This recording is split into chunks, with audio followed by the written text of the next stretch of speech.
Hello. Hello everyone. Magpa-prank ako. Ipaprank ko si jowa ko.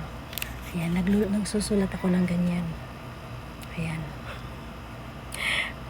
Ayan, mamaya, pagkatapos na niyang maligo, saglit lang, gagawa ako ng prank sa kanya. Baka, first time ko siyang i-prank, baka hiwalayan na des. Makajowa pa siya ng buwang years. Ayan, saglit lang. Mamaya-maya.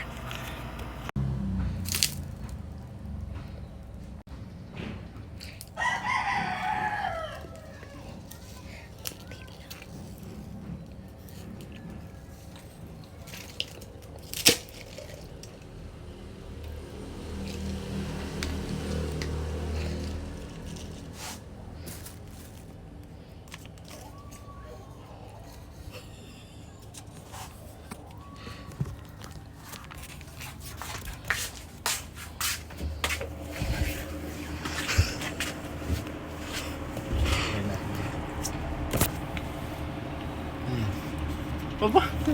Ay. Ay. Ala ko din mo.